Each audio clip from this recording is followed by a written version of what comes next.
kisawe mumbalide ku kisawe ente oba boundaries oboise wansi mumbalide ku kisawe ente sawa kungina kuzumwezi mwenda sikatugambe sawa 3 ez'ekiro nenvuga emotoka yange nenzija nensula e Masaka enkeera ku macha mba nakazuku kandi mukunywa kachayi nga mwebeba muzze nedda ngera mumbalire e Masaka twasuzemu wetujja mu nyumba tukubana basuzemu so bwe bate bakugambye omuntu wasuzemu kirabika twakubalide wara either twakubalide mu transit oba mu hotel gye wasuze naye tujja kubala abasuze wakaawo kyovora batuna kituyita census night olunaku ekyo kiro bwezituka ebiro mwenda ekiro tutandika okubala mu hotels bisawa bali mu transit bwa mwona so kati bwe bate wasuze uwo kitegeeza twakubalide gye wabadde so awo tujja kufuna obukaka report bwe mumala okubala emala banga kyokufuna kati census eziwedde report ebadde etwala ennaku nnyingi lwakuba tubadde tukozesa empapula nga nzijanga nkubuuza nga mpandiika wansi ate ekyo kitwala obudde bungi kati naye tugenda mu the first of its kind kyetuyita digital census ba enumerators bano tebajja kujja mu maka gammwe n'empapula nga bawandiika nedda tablets kati tujja kozesa ebyuma bya kalimagezi nga nzija ne tablet nkubuuza information bw'egiteeka mu system egenda ku main server nze bwenteekamu wano information main server ng'efuna nga bafuna information z'okute ate ne bw'ogenda mu kyalo katugambe mu Nyendo walimu ebyalo bingi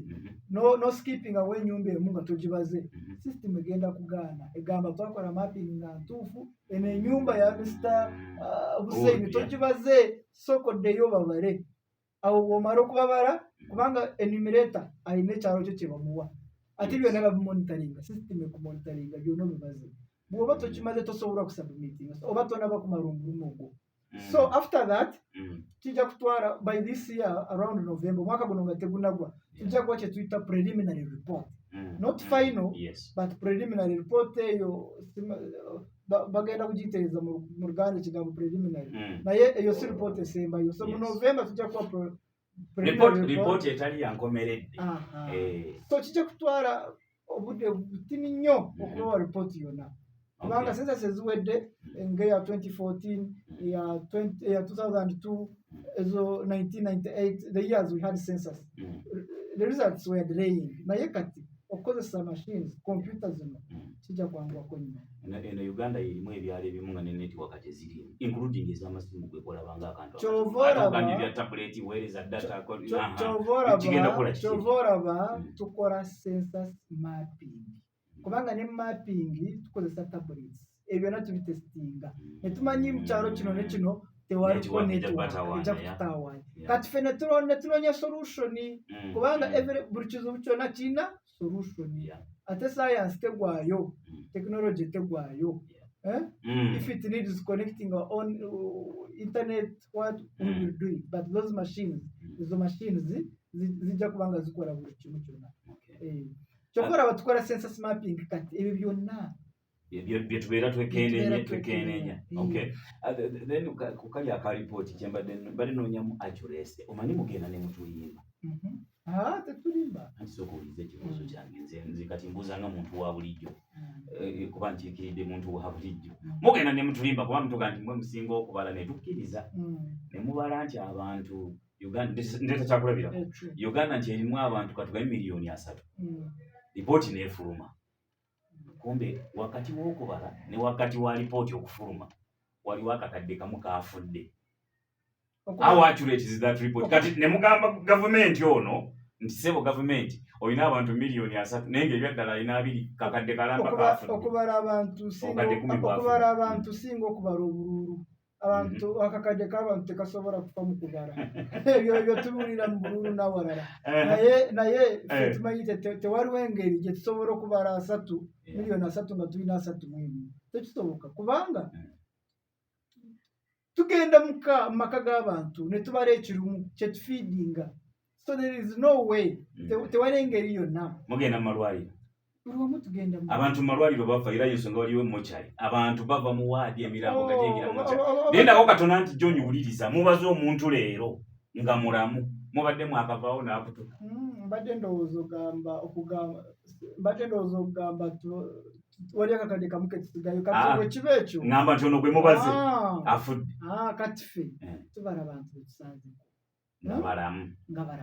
betubala information gituwa naye jukira after a census waliwo buli mwaka waliwo other surveys ezikolebwa okunoonyereza okulala ezo surveys ezo it's not a national census but surveys so ezo surveys nazo ziba za updating eggwanga buli mwaka for example nti Ministry of Health esobola okumanya mu malwaliro nti omwezi guno abantu bafudde bwe bati kati ezo zonna surveys kati ng'eya Ministry of Health tulina kibayita Uganda Demographic Health Survey kati eyo survey ebeera mu buli kimu ebyo bibeeramu nabyo so buli mwaka nayo waliyo other surveys ezikolebwa ezireeta eyo information naye mukubala ffe tubala abaliwo betubaze etuwa eggwanga lye planningira ki kye mwetaaga mu muntu wa bulijjo oba obuvunaanyizibwa bwe buli luddawa mu nteekateeka eno omuntu tumugamba kino ekintu kitwalire n'omutima gumu accept it kintu kirungi kiyamba gwe kiyamba nze kiyamba eggwanga lyonna kubanga abantu bwe bajja ewuwo n'obawa information gye baagala awo oba otuyambye nnyo oba oyambye eggwanga ng'omwami RCC bwagambye oba oyambye eggwanga okufuna information erukumanya nerigenda nerikuteekateekera kati bwe kitukweetaagako oliyo accept the idea of being counted abantu kirabe ng'ekintu eky'omuvunaanyizibwa encouraging another person gambako omuntu omulala kirungi abantu bwe bajja ba eliminators baffe bano temubatwaliza bubi temulowooza nti waliwo ekikyamu kye baze kukola mu maka gaabwe baze kunoonya information ebakwatako eggwanga limanye okutandikira okutuyamba ffenna mukulu RCC omanyi kati mwabe ebyokwerinda kano muteeka okukabula ababbi bakozesa naddala wano mu bibuga oba mu bibuga byonna bakozesa enkola y'abatembeyi okitegedde naye nga si batembeyi naye bajje balimise we bannabba kati ajjanga mutembeyi bwe bageeti n'akonkona bulungi nnyo nga n'ebyo n'amasuwaani n'ebikopo oba n'engoye azirina kati eno bwe mulamuzi obuteeteeyi bw'abaana ye bwatunuulira enkoko eziri mu lujja embuzi olujja engeri gye mulusibamu ekiro najja ne bababba kati ababbi bali ku leediyo bawulira nabo bagenda kufuna obutaawo bafunira ate amasimu ge babba obubbi afune smartphone nga n'akatisaati kataddeko census ajja akonkona eggeeti y'omusajja kumbe bazze kubba awo mugenda kola muti okulaba nti awo ababbi nabo tebafundirawo loophole ne basensera amaka g'abantu leero tubadde ne meeting obangiyite ng'ozibadde inception meeting eya Uganda Bureau of Statistics eyise abakulembeze bonna baki stakeholders DPC abaddemu diso eba siso wa Masaka City abaddemu nanga akulira security committee ya Masaka City n'abakuumaddembe ab'enjawulo n'abakulembeze abali political meya office ye n'abalala so kati ekyo kikulaga nti bano tebatambula bokka okitegeera ate kikulaga nti ne bwe babanga batambudde bokka gye bagenda security emanye ekiriyo era ediployinga si kudiployinga mu mbeera eraga nti tulinga abali ku bunkenke naye intelligence or intelligentsia ebeekola omulimu gwayo n'olw'ensonga eyo abantu baffe ekyo kyo really ng'eggwanga ababbi abasinga obungi at least bakwatiddwako era abo abalowooza nti bayinza okwenyigira okwesa omukisa guno kikola tubakaabirako kubanga bagamba olunaku lw'omubbi lubeera ki zibaana ennaku ana oyinza okusanga ng'olwo lwe lunaku olujja otuyamba nga lwasatu mu mwenda otegeera so bannabuddu tubasaba si nti buli ajja amala gajja n'atandika okubajja ku information era omuntu azze nga mutuufu era otegeera nti ono y'omutuufu so ekyo kyo nze sikiraamu kweralikira abantu ba buddu bagezi nnyo era tebasobola they cannot succumb to those antics of things tekisoboka era tetujja kikiriza n'ekirala okwongera ku ekyo ku mwami RCC kyayogedde abantu abagenda kubala bateekwa okuba nga bavaawo gye bagenda okubala gye bazaalibwa nga ba mu kitundu tetujja kubajja Kampala bajje babale Masaka City tetujja kubajja Kiryandongo babale Lyantonde no batekwa kuba baringa ba mu kitundu ekyo so nze wenzija nga tomanyi really kijja kuba nga kikyamu ate kirala waliyo identification tujja kubawa ebi-identify of course abantu ngoba ogambye buno bukooti bayinza okubukikola kiki naye waliwo ebbaluwa tukuwa ebbaluwa eno ebbaluwa signing buli kimu weekiri ekulaga gwokkirizibwa okufora information mu kitundu kino ate n'abantu abagenda kuba nga batubala baba babamanyi mwana wa gundi be babeera muno so really tewasobola kujja stranger nakola ki nakola ekintu ekyobukyamu kyonna ozze era okugattako ku ekyo ayinza okuba nga yakyogeddeko wesibadde naye abantu abagenda okukola omulimu ogwo bagenda kubeera 30 okukola census mapping kitegeera Azin 30 katugenji musinga mu Masaka City. Yes. Nga kyengezaako okulaga ekyabadde akugamba nti bajja kuba mu kitundu ekyo nti abantu 30 bagenda kujja applying ewa town clerk. Kitegeera so bajja kuba residents mainly residents batuuze Masaka City batuuze so your information ndowooza nti nayo ejja tuyambako okulwanyisa abalowooza nti bayinza okwesa omukisa guno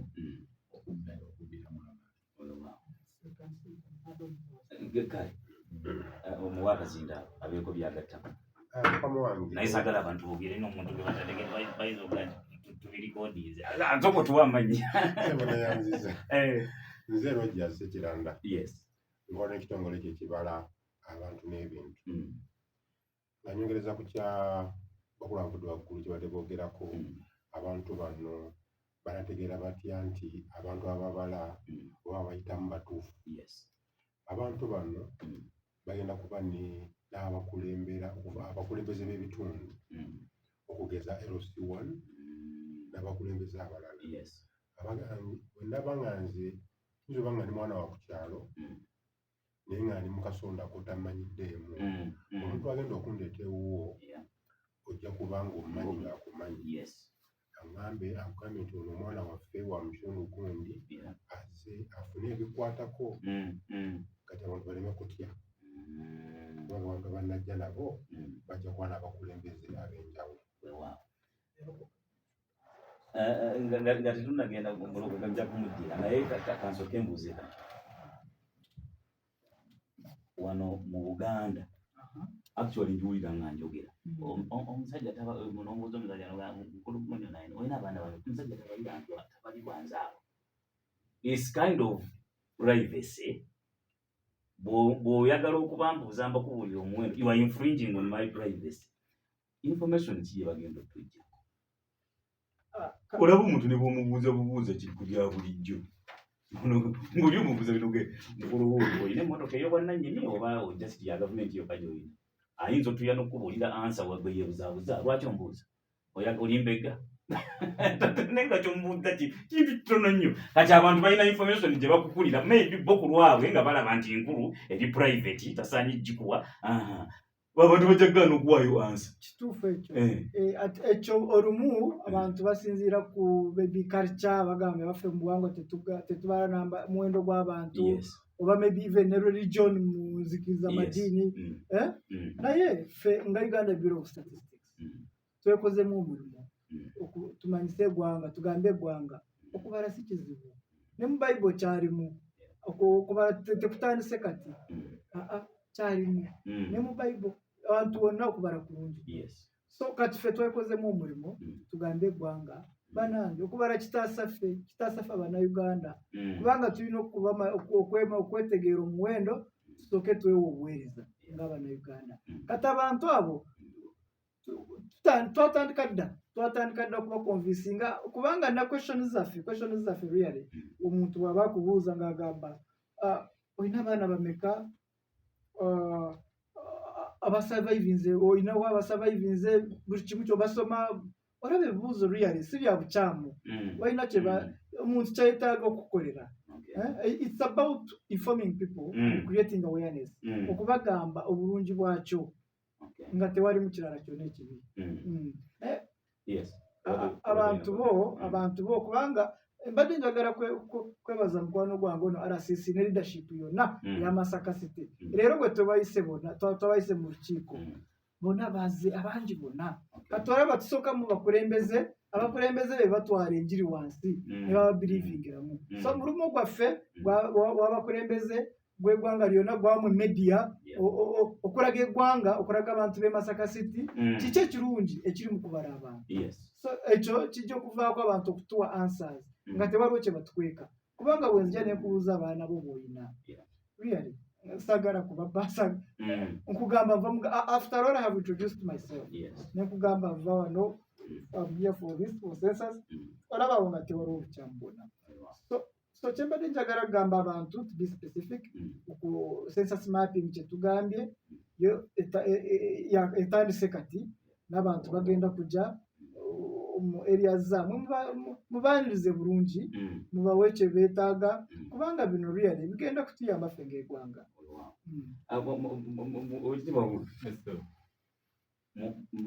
Mu kubala abantu kuno kumanyi kugenze ne kujjira mu kaseera nga okulonda kulinga okwengera tutandise okulengerako nti kwengedde okwa 2026 mwagala kubba kalulu kanjogerera ng'omuntu bali b'Ogambye abagwa eddalu enteekateeka yammwe yakubba kalulu ka 2026 mwagala kutegeera abalonzi bali bameka tunaayiwamu bumeka mu bokisi birireted anyway kyengezaako okubuuza kuba waliwo abajja okubyogera temugeza ne mubakkiriza n'okuba baagala kubba kalulu nga tetunnakalonda nakkalonda. Ekyomukisa wano tetulinawo balalu era tuli kuredi y'obuvunaanyizibwa era twogera ku nsonga enkulu eziri serious. Of course community yonna yonna oba society tebulamu balalu so abo bo you ignore them kuba kati ekyo mba nkiddamu nti mwagala kubba kalulu ekyo kiddemu nti you get what I mean? It's nonsense. Naye abamu twabamanyirira ebyo tubaleka ne balowooza bwe bati kubanga ffe abo baba baagala tunaipaatiika tuli ku kino kintu kyakukulaagira eggwanga era omuntu omu yandyagadde akugambe nti era estimation ebeekoleddwa ey'abantu abali mu ggwanga ayinza okugamba nti nayo oyinza okusinziirako okukola estimation ey'abalonzi bameka abali mu ggwanga. Jjukira kati bw'oba obala abantu obala bonna owulidde n'obwana obuto n'ababeera mu lubuto n'omuntu ali olubuto kati ate okulonda kwo kuliko emyaka kuliko principle zaako kuliko registration tyonna kuba registered olina kubanga oli 18 and above olina kubanga oli registered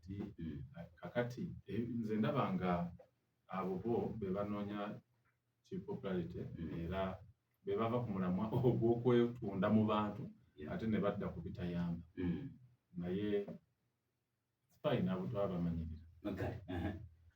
Sebo nga nyongereza ku kya RCC ate nze ndowooza omuntu alina endowooza eyinza okukiwakanya nandimuwadde amagezi yandibadde akolanyoka ku yege alabe nga beemanya kuba kijja kuyambako amutegedde omuntu buli mu kitundu oba buli mu nsi kijja kuba kizibu nnyo okubagamba nti no batugambe tuli obukadde 40 ngeza bugeza nga mwewandiisiza bulungi nnyo ate bana abagenda okubba obulungi baga nti tuli obukadde 49 kijja kukola nnyo amakulu abantu baffe bano bafube okulaba nga buli omu tasigala abalibwa buli omuntu naye ng'omuntu gujja muyambako okumanya ate wali kyabajja kwata tasobola kulimbibwa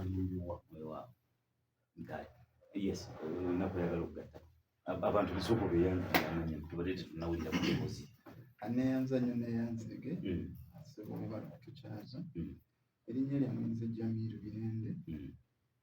nze acting clerk to council wa Masaka City bakwata ebiteeso bya Masaka City kakati njagala kwongerezaako nsonga y'okwetanira puroguramu n'ey'okubalibwa okugeza mu ofisi ya meeya obadde enteekateeka ey'okulaba nti tutandika ku mbeera ey'okulaba nti twongera ku muwendo gw'emiruka gyaffe mu kibuga kino. Bwe twogera tulina emiruka 25 mu kibuga kino, naye nga ng'ofiisi ya meeya ne town clerk n'obukulembeze bw'Amasaka City bulowooza nti okusinziira ku bantu abangi be tulina mu kitundu kino, twalibadde obaolyawo tulina emiruka nga 30. Naye olw'okuba tetulina bukakafu ku nnamba y'abantu be tulina mu kitundu, tugenda okumaliriza nga ate bw'oba oyagala kusaba nti muluka mulala tebakusobola kukola ki kukuwa. N'olw'ensonga eyo, olw'okuba nti waliwo enteekateeka era abantu baffe ab'omu Nnyendo, emiruka nga Nnyendo, Kimaanya, Kyabakuza, tulowooza nti gyalibadde givaamu emiruka emirala okusobola okuganyulwa mu pulogulaamu za gavumenti ez'enjawulo. Okugeza wano mu kibuga Masaka City, buli financial tusuubira ntufuna obukadde 10 buli muluka mu nkola ya PDM. Masaka City financial eno gye twakubye emabega twafuna obukadde billions 25 obuwumbi 25. N'olw'okuba nti tulina emiruka miki 25 mituka, so nga abantu tulowooza nti okusinziira nti abantu tulina bangi, Masaka City bw'olyawo twalibadde tulina emiruka nga 32. Olaba nti bwe tuba n'emiruka 3 kitegeeza tuba tusobola okufuna biliyoni zimmeka 3. Naye olw'okuba nti ennamba yaffe temanyikiddwa mu butongole, twamaliza tufunye biliyoni 25 zokka financial eweddeko, so ne kisigala nga kifiiriza abantu baffe aba bulijjo. N'olw'ensonga eyo abantu beetanire